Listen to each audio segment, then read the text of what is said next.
काहीच महिन्यांपूर्वी औरंगाबाद शहराचं नाव अधिकृत संभाजीनगर, छत्रपती संभाजीनगर असं झालेलं, तरी देखील लोकसभा विधानसभा औरंगाबाद नावावरच लढल्या गेल्या.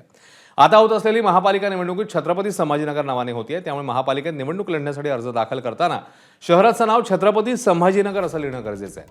मात्र प्रभाग क्रमांक 5 मधून अपक्ष निवडणूक लढत असलेले सौदागर शबुद्दीन यांनी अर्जात शहराचं जुनं नाव म्हणजे औरंगाबादचा उल्लेख केला. नियमानं हा अर्ज बाद होणं गरजेचं होतं, मात्र तसं झालेलं नाही. अर्ज वैध धरण्यात आलाय, त्यांना चिन्हही मिळाले. आता ते शहरात प्रचारही करतायत. त्यामुळे आता प्रश्न निर्माण होतोय की शहराचं जुनं नाव लिहूनही अर्ज वैध ठरवण्यात आला, मग तो बाद का गेला नाही.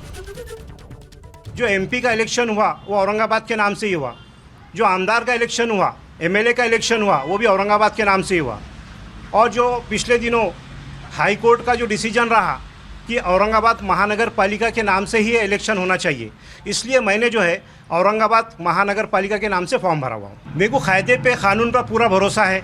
मैंने कायदे में काम किया और महानगर पालिका के जो इलेक्शन डिपार्टमेंट के जी श्रीकांत है उनको भी ये मालूम है कि मैं कायदे में हूँ, इसलिए उन्होंने मेरा फॉर्म रिजेक्ट नहीं किया, मेरे फॉर्म को सिलेक्ट किया गया. आता आपण जे निवडणूक घेत आहोत हे छत्रपती संभाजीनगर या नावानेच घेत आहोत आणि नामनिर्देशन पत्रही तसेच पद्धतीने आपण छापून सर्व जे उमेदवार अर्ज भरण्याची लोकांना ते तसं दिलेले आहे.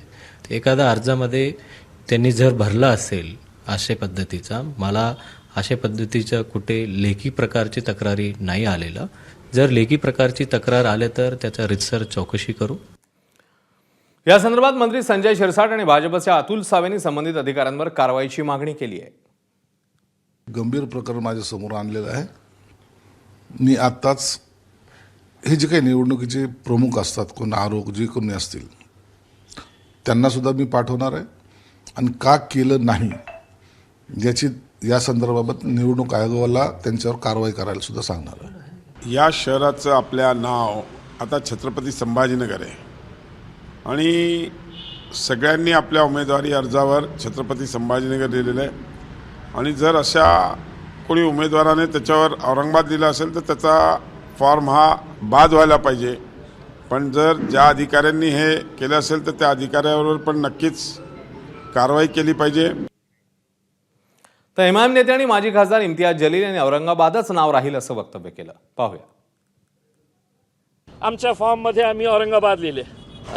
अरे इम्तियाज जलील पहिलेही सांगितलेलं आहे, आता पुन्हा ऐका. अतुल सावे तुला सांगतो, आवर्जून सांगतो की या शहर आमच्यासाठी औरंगाबाद होता आणि औरंगाबादच आहे. एबीपी माझा, उघडा डोळे बघा नीट.